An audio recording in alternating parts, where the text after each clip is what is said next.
Hi, Jesse. I'm just wiping my screen. It looks pretty dirty. What's cooking? How you doing? I'm doing well. How are you? I'm hanging in there. We are just having these weekly conversations, and I very much like it. I giggled to myself all night last night about the nature question. I can't wait to get to it. So Well, I've got lots to say about being outside, so neither can I. it's like 104 degrees here, and not really, but it's very hot today, so I'm staying inside. But everybody who's ever been on the internet knows that Born This Way Foundation and Jack.org have partnered to promote the incredible platform that you've built in BeThere.org. Born This Way Foundation is just so proud to amplify your amazing work, and we're so excited. So can you tell us a little bit more? Let's just start right there at the top. Tell us a little bit more about BeThere.org and what people can expect when our Be Kind, Be There campaign. Yeah, so I'll start by giving a little bit of the journey because I think it really matters in regards to where we're at right now with mental health in general. Um, Everyone can relate to this that's ever had anyone that struggled and reached out to them. I worked in mental health, so I'm a good example. I worked in mental health for years prior to Jack.org. I was at the Movember Foundation, and someone came into my life that was really important to me and struggled with an acute eating disorder. And what I learned really quickly, to sum up a long process, was that I had no idea truly how to be there for her. And I did a lot of research. I looked online, read a lot of books, and I learned via trial and error. And you can do that, and that's fantastic. But what I saw was there's a huge conversation going on about mental health, and at the same time, we have nowhere that people can learn how to support each other. And then I happened to start at Jack.org a little while later, and they were having the same realization, and it was mostly coming from their young people who were saying, people are reaching out and asking for help. But in Canada and in the US, the same thing. We have free healthcare. You're still not going to get the help that you need unless you can afford to pay for it when it comes to mental health. Or you'll have to wait 3 months to a year. And so we looked around and tried to find somewhere where we could teach people how to be there for each other, or that did already teach people that. And what we found was it didn't exist. And we looked globally. We found comprehensive resources that were really unengaging. So like a hospital website type that teaches you how to be there, or explains to you, but no one's going to read it. Or we found engaging resources that were extremely top line, but nothing that was both deep, engaging, and fun, if you will. And so we decided to create it. And so we went on the process. We surveyed thousands of young people to figure out what information they needed to know. And about a year and a half later, we launched Be There, and that was last May. And we've received, we've had over 280,000 unique visitors, which there's been a big spike since we launched with Born This Way with Be Kind, Be There. And it's been amazing, and it's exceeded our wildest expectations. And what it shows, I think, is really important. It shows that there is an appetite out there from way more people than anyone expects that want to learn to be there for each other and want to learn to support each other. That's the kindness part. The kindness is there. We need to give them the tool to educate themselves so that they can be there safely and understand what their role is, what it isn't, and support whomever they are through their relationship. And that's the amazing part about Be Kind, Be There. The next part of that story was Alex Aid, who's Born This Way's director of programs, reached out during COVID and basically said, we can't do in-person training anymore, which we used to fund for mental health first aid. Can we bring Be There to the US? And so we worked together to try to start figuring out ways we could do that, and the teams melded minds. And obviously Be Kind is your call to action and your real value. And on our side, we have Be There. And you can't really, part of being kind is being proactively educating yourself, and also to be there is maybe one of the kindest ways you can be kind, especially at a time like this. So to quickly answer your question, when you get there, you can spend 2 minutes and you're going to learn how to be there for someone in a better way than you knew before. You can also spend 3 hours and you're not going to run out of information to learn. So it's just a resource that's youth friendly, really fun, full of videos, different multimedia that people can learn how to support people in their lives, and we can build warmer communities. Thank you. And I would also be remiss if I didn't that it appears you're getting hair advice from Alex too. What's the comment? Oop. No, you just look so much like he did this Oh, morning. that. The hair. He's bright pink right now. I hope he joins us in the comments. He's also, His hair is fantastic. isn't it amazing? It is like, yeah, something else. He's delivering epic numbers for that campaign because the late influencers love him. Katie Couric tweeted about it. Ariana Huffington tweeted about it. Go get it, Alex. And Okay, it's 100% his hairstyle. I mean, the silver fox. Alex, if you wanted to join us on this live, I would approve you. So I don't know how that would happen, but you could join.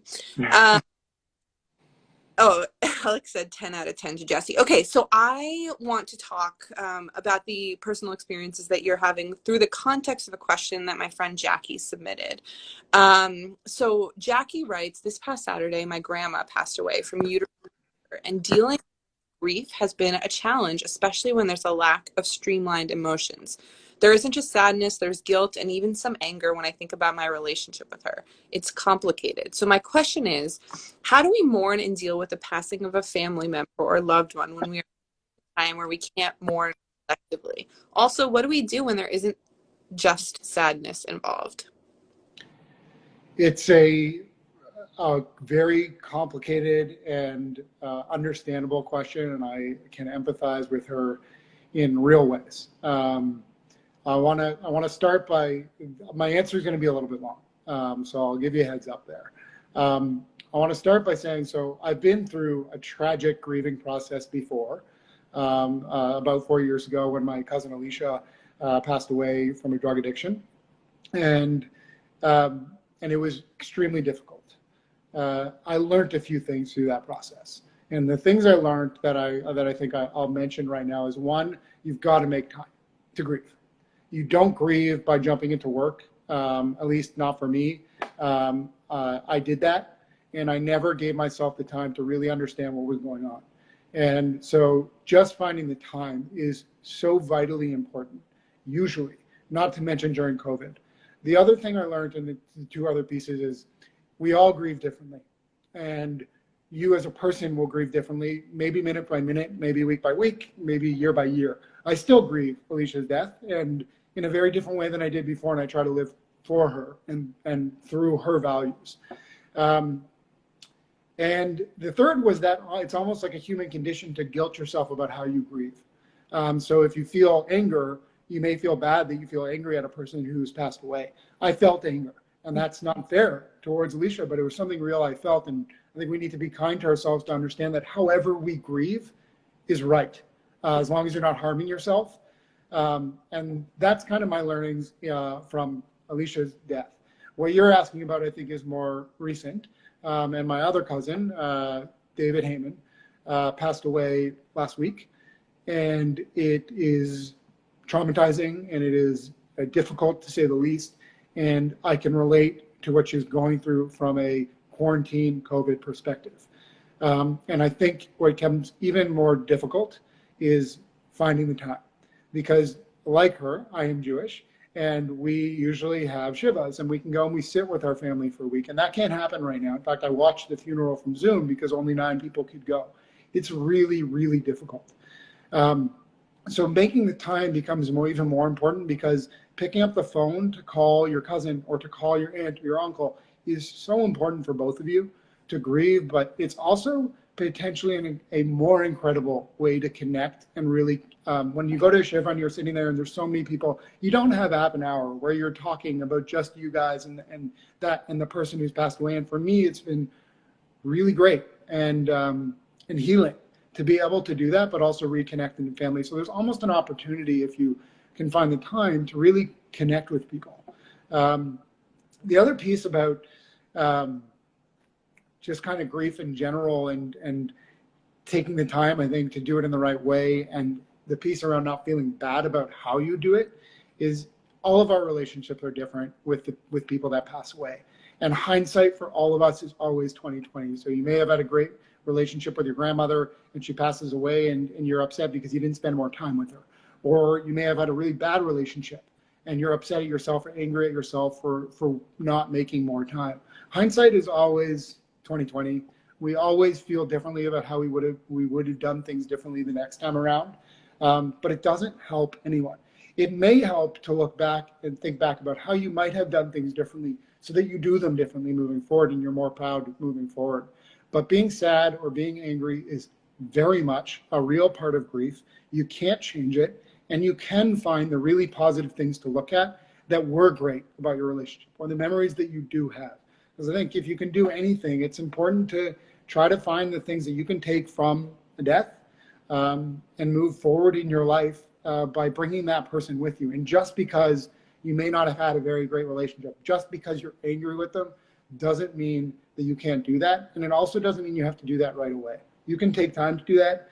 Lean into your anger. Allow yourself to be angry. Scream at the person if you want. Do whatever you need to do, but know that that emotion is going to go, and that you feeling guilty for that emotion, everyone grieving is feeling guilty for the way they grieve. If they're crying too much, they're feeling guilty that they cried too much. If they're not crying enough, they're feeling guilty. I did my jack ride the other day, which is a bicycle ride. And my team is in memory of my cousin Alicia. And I went out on Saturday, and my cousin Dave died on Tuesday. And I felt bad. And then I stopped myself for a second and said, I don't care how people think I grieve. It's going to be meaningful for me to do that for her and him. And so I went out and did it, and I put it on Instagram, and I asked for donations, and I didn't, in that moment, mention Dave. But it was through that that I was healing for myself. And I think that's vitally important, is forget whatever people think. It doesn't matter. Go through it yourself. And as long as you're not harming yourself, you're doing things the right way, which is whatever way in which you need to grieve yourself. Thank you, Jesse. Thank you for sharing that. I know it'll mean so much to Jackie to get your input. And someone said it, took the words right out of my mouth, and just thoughts and prayers to those of you that are grieving right now. It's a challenging time. It is. Yeah. A different question. First, will you be insulted if I eat an edamame? I love edamame. Can you share? You're a little fun. I'm not away from snacks for this long. This was what I was most worried about for this 2-hour block of not being able to get up and have a snack. So I have side snacks. Go for it. So as soon as I'll start eating once you ask this question. Yeah. But so I'm told that going to nature is a good thing. I'm from New York City, so I tend to disagree. But but you like to dive, canoe, bike. Can you tell me a little bit about the impact that your nature practices have had on your mental health? I think as leaders, we don't talk often enough about the practice of self-care. And so whether it's you go into nature, whether it's you take a nap, how can we encourage people to do self-care, and tell us about your self-care practices? Sure. So, I mean, nature for me, and just getting outside and being physical for me, is huge. I don't get outside or work out or anything like that nearly as much as I used to. And I think that's just inevitable with growing up. But I would say I forget just how meaningful it is to me until I do it. And then I come home and I'm like, oh my God, did I need that? Whether it's a trip, or like a trip across the world, or it's a canoe trip, or it's the bike ride I went on this Saturday. The way that it makes me feel, I almost always forget, and it helps my mental health immensely. So for me, that is everything. I'm a rugby player. I like to go out and play rugby as much as I can, and that's a stress reliever for me. Going to the gym, going to the park and throwing the ball for my dog. It's massive. And I think the biggest thing for me that it does is it takes my mind away from, I'm like a constantly spinning person, and it's largely based around work. I enjoy what I do. I love what I do, and I'm passionate about it. And I think we're doing great stuff. So I'm always spinning around that. But when you step away, you actually have a moment to calm down, and everything relaxes. And in a lot of ways, when I'm doing those things, I actually do think about work still, but it's on a more creative level and a more fun level that I'm enjoying. How we encourage other people, I'm going to take that from the professional lens of what we try to do, a few things we try to do at jack.org. I think one is people are on this train. I know it's a common conversation of it's not work-life balance anymore. It's work-life integration. I don't know that I agree with that. I think we still need to find work-life balance, and that one is completely without the other at specific times, so we have time for ourselves. And I think working to get your team to a place where everyone has that balance is vitally important. That is not easy, especially when you're an organization growing like jack.org is every year. But supporting the team and making sure that we bring in capacity when we need it, and that we respond when people bring up that they are overworked, and that we look for it. We actively look for people that are overworked and don't have time, and make sure that they take the time. Two things that we're doing, one right now in regards to COVID and one in general. We instituted, I believe it was a year ago, 2 one-week closures of our office. And so one is during the holiday time, like around Christmas, and one is during the summer. And those times are very purposeful. The Christmas time or holiday time is so that people can connect with their family, despite maybe not having a ton of vacation to use. A week is still a good amount of time. And if you have another week you want to tag onto that, you can have some pretty incredible moments to do whatever it is you love to do in your life. And in July, it's a time that, like, we do it for the July long weekend in Canada. And so again, you can have a week where you can get outside, go enjoy nature, enjoy the summertime, connect with friends and family, whatever it is you do. And if you want, that can be a much longer vacation. And I know, can speak from experience, because at November, we shut down for 3 weeks after every campaign. And I would go from being absolutely burnt out to coming back with like the brightest smile on my face, rejuvenated, because I was gone for a month. Most workplaces and most people don't have that privilege. And so at jack.org, that's probably what it would more look like for workplaces, is the week-long closure. And one of the other pieces on that make it so important is when you go on vacation and you're working for a busy place, it's almost double the stress to go on vacation and double the stress to come back. And what a closure does is it shuts everyone down. So not responding to emails, your world of work isn't moving along without you. You can come back to an empty set of emails for the most part and actually just take a break and not be stressed about it. And I think that's hugely important. In regards to COVID, we have something called Move It Wednesdays, which is awesome. It's a half an hour movement class of some sort in the afternoon on Wednesday, and we switch up the staff that runs it. So it's a different staff every time. It's like pretty low level activities. So it's open for everyone, no matter what your fitness level is. And it just encourages that, like, get up from your workspace, whatever you're doing, and have something to look forward to that day, but also throughout the week. Can the foundation team join your next Move It Wednesday? Absolutely. We'll ask Laura Dalmazzi, who runs in our office, to invite you guys. You definitely can. I also, what I hear is that next time we should just all go on vacation together.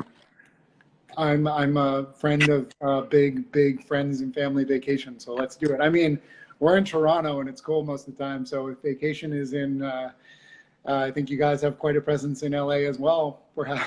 You're welcome anytime, Jesse. Or Las Vegas. Yeah, that's like Jasmine's, I think it's like 110 degrees there. So, but I love those really, really tangible examples. Melissa commented that gardening has changed her life. Everyone's sharing. I think it's there. A lot of people are commenting that we are extremely fortunate to have jobs that we love, that makes a whole lot of difference. So thank you for examples. So I know we're a couple minutes over time. So the last question I'll ask you is just, how can people connect with you? With jack.org, and what's one thing that's giving you hope right now? I'll start with the hope. I think the one thing that's giving me hope is that we've made a ton of progress, not as an organization, as a continent, if you will, for mental health. And I think there's a real recognition that we haven't even come close to doing what we need to do. And that attitude that I think I see amongst mental health advocates, young leaders, which we obviously interact with on the daily basis, that attitude of like, this is not enough and we're not even close to done, to me is what gives me hope. And things like Be There, and seeing the amount of people that want to be kind and be there and want to proactively educate themselves, that gives me hope. There is a lot of kindness out there. We have not come close to solving the mental health crisis in Canada or in America, and there's a lot of work to be done, but the fact that there's so many passionate individuals ready to do it gives me hope. How to connect? There's a bunch of ways. You can follow what jack.org is doing at jack.org on Instagram. We post most things there. You can also head to our website, jack.org. And honestly, I would start by either doing one of those two things or jumping into the Be Kind, Be There campaign and heading to bethere.org and taking 5 minutes to educate yourself, because I think it's one of the kindest things you can do, especially right now. And me personally, Jesse Lee Hayman on Instagram, you're more than welcome to shoot me a message, or jesse@jack.org is my email, so people can get in touch there. Awesome. Thank you, Jesse. And can someone far savvier than me on social media do a side-by-side of Alex and Jesse for social media? Um, We'll get that done. Yeah. And honestly, Maya, thank you so much for hosting this, for having us on it. But also, as you know, we're so excited about Be Kind, Be There, and two powerful organizations working together. I think it says a lot. And I think that's extremely kind in itself, that we have the willingness to want to work together and put our individual missions aside and say, let's do this together. the more the merrier. These issues are urgent, and we need as many awesome people working on it as possible. So thank you, Jesse. Have a great day, and we'll talk soon. Okay. Thanks so much, Maya. Bye. Bye.